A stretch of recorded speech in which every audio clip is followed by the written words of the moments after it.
श्री हरभजन सिंह।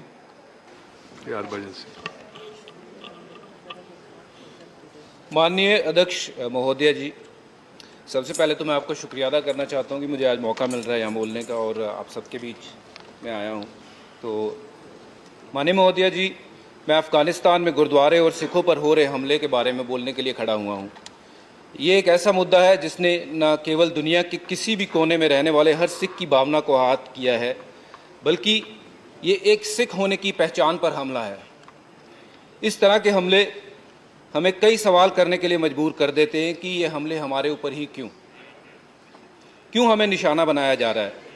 दुनिया भर में गुरुद्वारे, चाहे वो कोविड के दौरान या गुरुद्वारे ही नहीं थे, वो भोजन और हर तरीके की चीज़, ऑक्सीजन को लेकर के उन्होंने हर तरीके की चीज़ लोगों के लिए उपलब्धित की थी।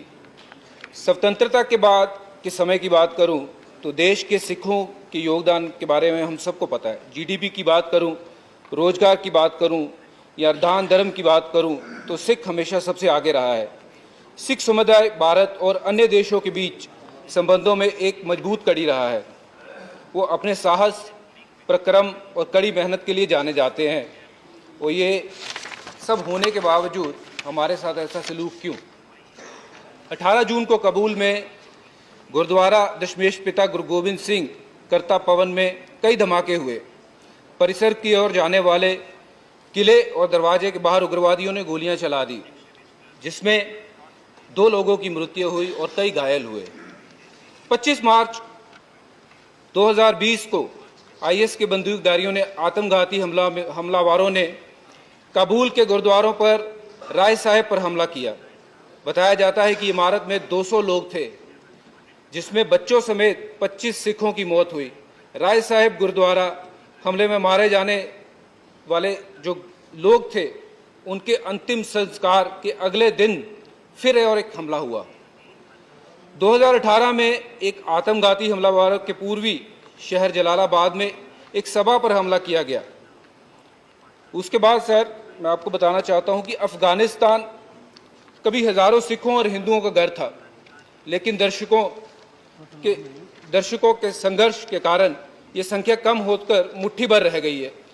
1980 के दशक में अफगानिस्तान में 2,20,000 सिख और हिंदू रहते थे।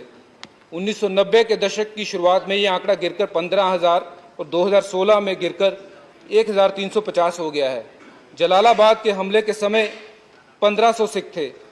अब उसके बाद लोगों ने ये सोचा कि हम यहाँ नहीं रह सकते। तालिबान के सत्ता में लौटने से 300 लोग और कम हो गए, 300 सिख और कम हो गए हैं। अब केवल वहाँ पे 150 के आसपास।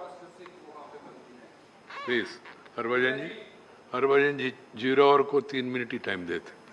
आपने अच्छा महत्वपूर्ण विषय उठाया, मगर नहीं मैं अलाउ करूंगा, मगर वो रिकॉर्ड पे नहीं जाएगा। देख तो स्टाफ होता है। राइट